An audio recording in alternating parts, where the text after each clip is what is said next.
पुण्याच्या कोथरूड परिसरात अल्पवयीन मुलीशी मैत्रीच्या रागातून 23 वर्षीय नागेश संजय जाधव याची 10 जणांच्या टोळीने अमानुष मारहाण करून हत्या केली आणि या घटनेमुळे शहरात खळबळ उडाली असून कोथरूड पोलिसांनी तातडीने कारवाई केली आहे। शिवाजीनगरात ऑफिस बॉय म्हणून काम करणाऱ्या नागेशला मुलीच्या मोबाईलवरून भेटीसाठी कोथरूडमधील SNDT परिसरात बोलावले गेले आणि तिथे दबा धरून वाट पाहत असलेल्या मुलीच्या आईवडील, चुलत भाऊंसह नातेवाईकांनी लाकडी दांडक्यानी आणि लाथाबुक्क्यांनी बेदम मारहाण केली।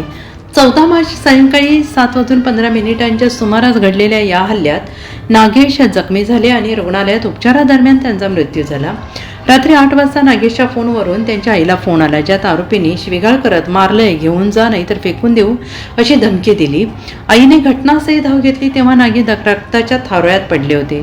पोलिसांनी CCTV फुटेजवरून गुन्हा उघडकीस आणला। गुन्हा दाखल झालेल्यांची नावे अनिल शिंदे, सुनीता सुनील शिंदे, बबली अनिल शिंदे, जयश्री लक्ष्मण शिंदे, बबली योगेश शिंदे, गंगा संजय पवार, माणिक संजय पवार, सुनील शिंदे, पप्पू शिंदे, योगेश शिंदे, अनिल शिंदे। भारतीय न्याय संहिता 2023च्या कलमानुसार कोथरूड पोलिसांनी 10 जणांवर गुन्हा दाखल केला असून काहींना अटक झाली आहे।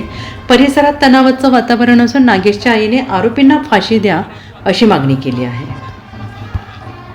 साप्ताहिक पोलीस वॉरंटच्या स्थानिक बातम्या आणि व्हिडिओ नक्की पहा, लाईक करा, शेअर करा, कमेंट करा आणि तुमच्या स्थानिक बातम्यांचे व्हिडिओ आमच्यासोबत शेअर करा।